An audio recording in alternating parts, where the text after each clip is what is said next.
మన పర్చూరు సభ అయిపోయినాక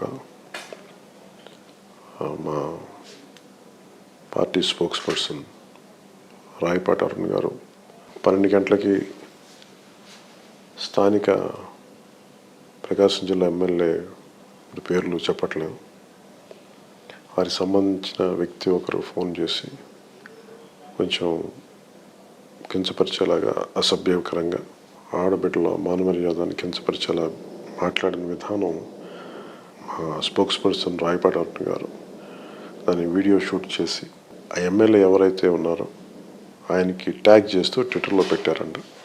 ఆవిడ ఇచ్చిన ఎక్స్ప్లెనేషన్ కూడా ఏంటంటే, ఆ ట్యాగ్ ఎందుకు పెట్టాల్సి వచ్చిందంటే, నేను డైరెక్ట్గా మీరు ఎమ్మెల్యే కాబట్టి మీకు సంబంధించిన వ్యక్తి ఇలా నాతో అసభ్యంగా మాట్లాడాడు, ఒకసారి మీరు వినండి అని చెప్పడానికి తను చేసిన ప్రయత్నం అది ఒక బాధ్యత గల రాజకీయ పదవుల్లో ఉండి ఏదో అల్లరి చిల్లరిగా మాట్లాడేవాళ్ళు మాట్లాడితే వేరు, కానీ ముఖ్యంగా ఎమ్మెల్యే గారి పక్కనుండి ఆయన పక్కనున్న వ్యక్తి అలా మాట్లాడటం కించపరిచేలాగా కొంచెం ఇబ్బందికరంగా మాట్లాడిన విధానం మీకు చెప్పట్లేదు ఆన్ పర్పస్.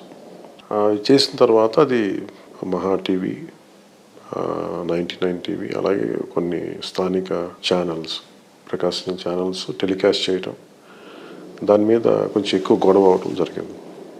చీప్ పబ్లిసిటీ అనో ఇంకోటనో వైసీపీ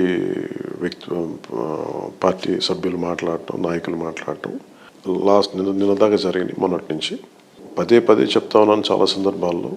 బాలినేని శ్రీనివాసరెడ్డి గారు కూడా నాకు డైరెక్ట్గా మొన్న మధ్యన ఒకసారి ఒక సందర్భంలో కలిశాను, గౌతమ్ రెడ్డి గారి దీంట్లో. చాలా వైసీపీలో ఆయన ఒక పద్ధతి గల వ్యక్తి.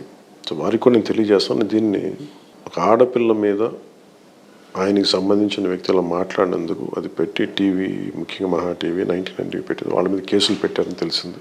అలాగే ఇంకొన్ని స్థానిక ఛానల్స్ మీద. బాలినేని శ్రీనివాసరెడ్డి గారికి నేను విన్నవిస్తూ ఉన్నాను, దయచేసి అలాంటి పొరపాట్లు ఎవరన్నా చేస్తుంటే మీరు వారికి కొంచెం తెలియజేయండి, పద్ధతి కాదని. అలాగే మీరంటే కూడా నాకు చాలా గౌరవం ఉంది కాబట్టి మీరు కూడా భవిష్యత్తులో ఏదైనా పాలిటిక్స్లో మాట అనుకుంటాం, విధి విధానాల మీద మాట్లాడుకుంటాం, ఇలా వ్యక్తిగతంగా చేస్తే మటుకు అది అందరికీ ఆమోదయోగ్యంగా ఉండదు. సో మీలాంటి పెద్దలకు కూడా నా విన్నపం, దీన్ని ముఖ్యంగా మీడియా వారి మీద కేసెస్ విత్డ్రా చేసి ఈ గొడవను ఇంత పెంచకుండా ఉంటే అందరికీ ఆమోదయోగ్యం. ప్రజా సమస్యలను దృష్టి పెడదాం, మాట అనుకుందాం ఖచ్చితంగా, కానీ అది విధి విధానాల మీదే ఉండాలని మేము కోరుకుంటాం. వ్యక్తిగతంగా ముఖ్యంగా స్థాయి దాటి మాట్లాడితే ఖచ్చితంగా దాన్ని గట్టిగానే మాట్లాడాల్సి వస్తుంది. అందుకని బాలినేని శ్రీనివాసరెడ్డి గారు లాంటి పెద్దలకి నేను వ్యక్తిగతంగా దీన్ని, మనందరికీ కామన్ ఫ్రెండ్స్ ఉన్నారు మీకు నాకు మధ్యలో కూడా, వీటన్నిటిని దృష్టిలో పెట్టుకుని దీన్ని అందరి వైపు నుంచి సంయమనం పాటించి దీన్ని సరిదిద్దాల్సిందిగా కోరుకుంటున్నాను. అలాగే భవిష్యత్తులో మా వాళ్ళు కూడా ఏదైనా ఒక మాట దాటి మాట్లాడినా నేను సరిదిద్దాను అని మీకు తెలియజేసుకుంటూ, దీనిని ముఖ్యంగా మీడియా వారి మీద కానీ 99 ఛానల్, మహా ఛానల్ వారిని పెట్టిన కేసులను కూడా ఉపసంహరించుకొని దయచేసి దీనిని ఒక ముగింపు, ఒక చర్మాంకం పొలుగుదామని మనస్ఫూర్తిగా కోరుకుంటూ సెలవు తీసుకున్నాం. మరి ఇంకా ఏదో చెప్పాడు, మరి ఒకటే చెప్తా ఉన్నా, మరి పవన్ కళ్యాణ్ మన జనసేనకు సంబంధించి ఒక అమ్మాయి మీద మన కార్యకర్త ఏదో ఫోన్ చేశాడంట, ఏదో పచ్చులు జరిగిన ఇష్యూ మీద. దానికి బాలినేని శ్రీనివాసరెడ్డి తాగి ఫోన్ చేశాడని చెప్పి టీవీలో అది రాపిస్తారు. నేను కాఫీ టీయే తాగను, మందు ఏం తాగుతానండి ఇంకా. ఈ రకమైన ప్రచారం. నేను ఒకటే చెప్తున్నా, పవన్ కళ్యాణ్ గారు విజ్ఞప్తి చేశారు, మా టీవీలో తప్పు జరిగింది, అది మీరు రెక్టిఫై చేసి నేను కేసు పెట్టా, కేసు విత్డ్రా చేసుకున్నాను. సరే వాళ్ళు రిక్వెస్ట్ చేశారు, తప్పుడు కేసు విత్డ్రా చేసుకున్నాను. నేను ప్రతిపక్షాలను కూడా మరి అడిగితే కాదనే మనస్తత్వం కాదు నాది. అలాంటిది జీవితంలో నేను మా 12 కూడా అని కూడా పిల్లలు తొందరగా, అలాంటిది నా చేత బూతులు కూడా తిట్టించారు.